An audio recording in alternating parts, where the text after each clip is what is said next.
سرخط خبرها طلب فوری آزاد نمودن ژورنالیستان بازداشت شده از مقامات تاجیک. مدودیف گفت فراریان روسیه را خائن ملت نام برید و بازداشت مرد که مهاجران را فریب میداد.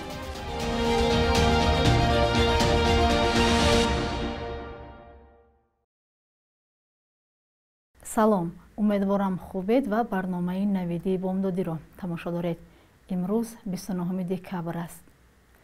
کمیته دفاع از ژورنالیستان قرارگاهش در نیویورک حکم روزنامه‌نگار عبدالستار پیرمحمدزاده را تنقیح کرد و آزادی فوری او را خواست. دادگاه ناحیه اسماعیل سامانی پایتخت روز 26 دکبر او را به 7 سال زندان محکوم کرد. گلنازه سعید هماهنگسازی برنامه‌های کمیته دفاع از ژورنالیستان برای اروپا و آسیای مرکزی روز 28 دکبر در اظهارات گفت مرافعه دادگاهی پیرمحمدزاده به مثل مرافعه 5 ژورنالیست دیگر با پنهانکاری و عدم دلیل کامل جریان گرفت. کمیته از مقامات تاجیکستان تقاضا کرده است که پیرمحمدزاده و ژورنالیستان دیگر زندانی را بلافاصله آزاد کنند و به معرکه بدنامکنی مطبوعات مستقل خاتمه دهند.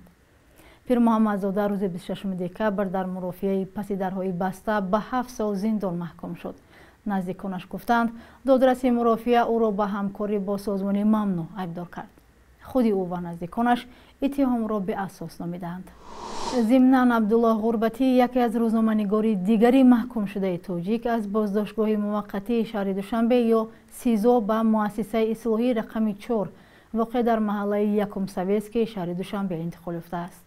در این باره نزدیکان روزنامه‌نگار خبر دادند. آنها گفتند او صبح 28 دکبر به زندان انتقال یافت و اکنون حدود 15 روز در کرانتین باید بشیند و تنها بعد آن خویشاوندانش امکان دیدار با او را پیدا خواهند کرد.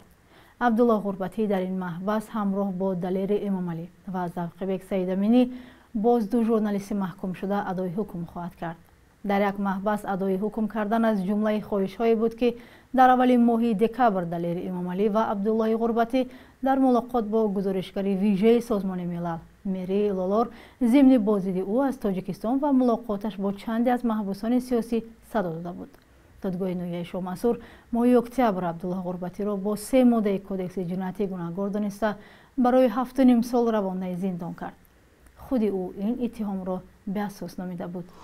دمیتری مدودیف معاون رئیس شورای امنیت و سابق رئیس جمهوری روسیه از حکومت این کشور خواسته است آنهایی که می‌خواهند روسیه در جنگ با اوکراین مغلوب شود دشمن جامعه یا خائن دولت نام برده شود. همچنین به گفته مدودیف آن افرادی که روسیه را ترک کردند نباید تا آخر عمرشان به روسیه برگردند و بازگشت تنها در صورت پشیمانی عمومی امکان پذیر است. بخش روسی سامانه رادیو آزادی خبر می‌دهد که با پیشنهاد مدودیف همچنین مخالفان جنگ از منابع درآمد در این کشور محروم باید شوند. پیشنهاد سابق رئیس جمهوری روسیه در حال صدا داد که در پی حمله روسیه به اوکراین و دعوت سفربری یا موبیلیزاسیون که در ماه سپتامبر آغاز شد صدها هزار نفر روسیه را ترک کردند. نمایندگان مقامات روسیه بارها از این شهروندان فراری انتقاد کرده برخی از مقامات و وکیلان آنها را به خیانت متهم کردند. دمیتری مدودیف از نفر نام نبرده است ولی در گذشته مخالفان معروف روسیه از جمله سیاستمداران مخالف و فرهنگیان بیان داشتند که می‌خواهند روسیه در جنگ با اوکراین مغلوب شود و این نظرشان را به آن شرح می‌دادند که این جنگ ناعادلانه است و تنها شکست یا مغلوب شدن روسیه می‌تواند به دگرگونی مساعدت کند. روز 21 سپتامبر امسال رئیس جمهوری روسیه قانون را درباره بسیج نیروهای احتیاطی به صف ارتش امضا کرد. طبق این قانون شخصان تا 45 ساله برای خدمت نظامی دعوت کرده می‌شوند ولی هزاران نفر به کشورهای همسایه و آسیای مرکزی فرار کردند. و رو میاریم به فرهنگ. دوام سال روان سرود کبوتر گروه شمس در شبکه‌های اجتماعی شور و غوغا برانگیخت. آوازخوان‌های زیاد چی وطنی و خارجی با متن و زبان‌های گوناگون آن را بازخوانی کردند. بعضی‌ها نمی‌دانند که این سرود در اصل مال کیست. در برنامه مهمانی رادیو آزادی ما با نوباور چناروف سرانده معروف تاجیک و راهبر گروه شمس صحبت داشتیم و در برابر دیگر سوال‌ها درباره تاریخچه این سرود هم پرسیدیم.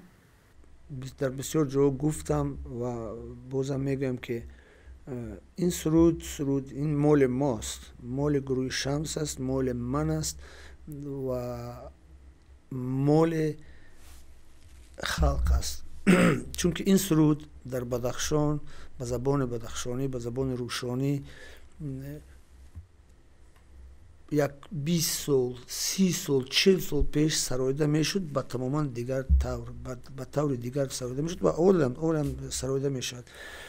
و در یکی از سفرها ما این سرود شوخی کنان در خانه یک دوست خواندیم. من با گیتار خواندم که فرزندانش بسیار موسیقی، کودکاش بسیار موسیقی دوست می‌دارن و وقتی که من این سرود خواندم، شوخی کرده خواندم، اون کودکا بسیار به وجد اومدن. وقتی که من ایستادم یکی از اونها تو چنان قهر کرد که تو حقارتم کرد. بعد گفتیم که ما میریم دوشنبه سرود ثبت میکنیم. بعد دوباره اومدیم به استودیو اومدیم که کار کردیم بالا این سرود و تمام همش درست شد و من همون موسیقی اولش که 30 دقیقه 30 سکند 30 ثانیه که هست، همون از استاد دلیر نظر برای فیلم مجسمه عشق نوشته بود. اون موسیقی من به دلیر گفتم که دلیر ممکن من این موسیقی را در اینجا بذارم؟ گفت که اجازت است با 100%.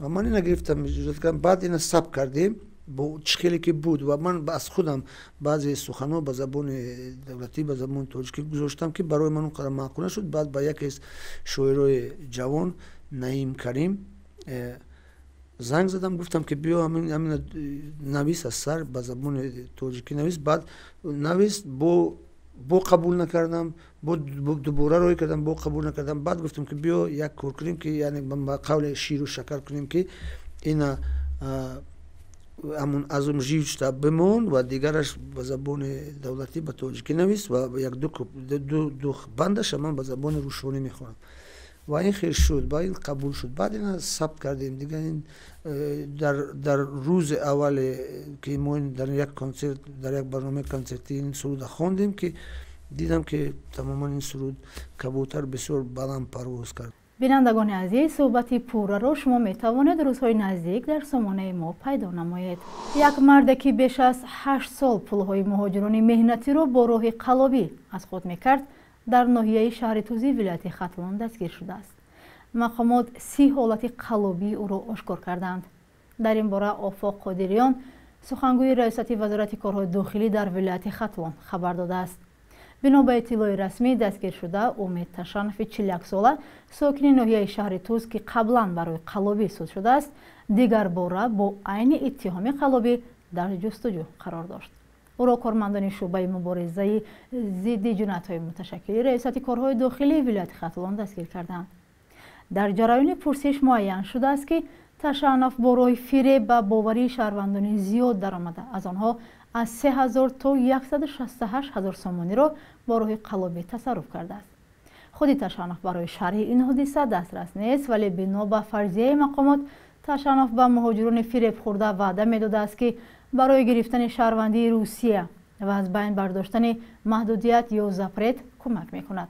همچنین برای گرفتن چیپتای ارزان مساعدت خواهد کرد. اما مقامات میگوید او مبلغ‌های با راه فریب به دست آورده‌اش را با منفعت‌های خود صرف می‌کرده است. بخش یک روز تاریخ را در تهیه خرامان بخازاده همراه می‌بینیم.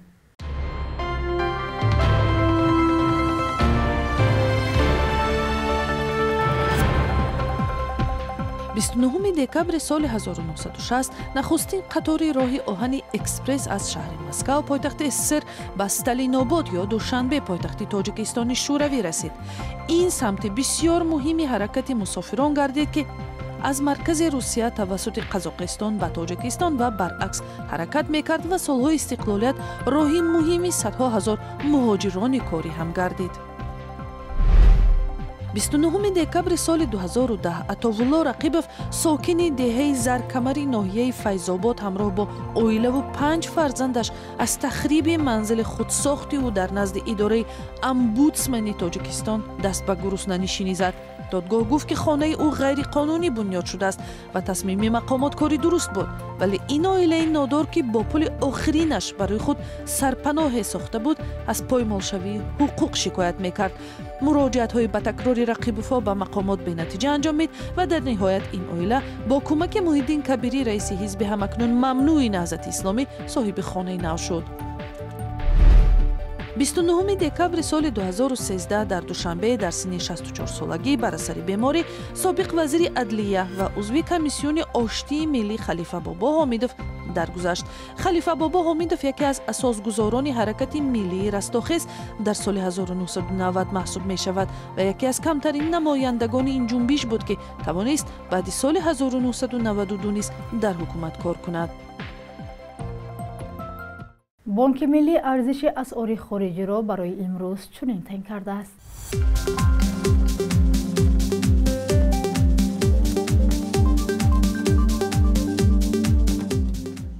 بینندگان عزیز، این بود برنامه نویدی بامدادی. اخباری از این بیشتر را دوام روز می توانید در سامانه ما با نشانی www.azadi.org بخوانید و تماشا کنید.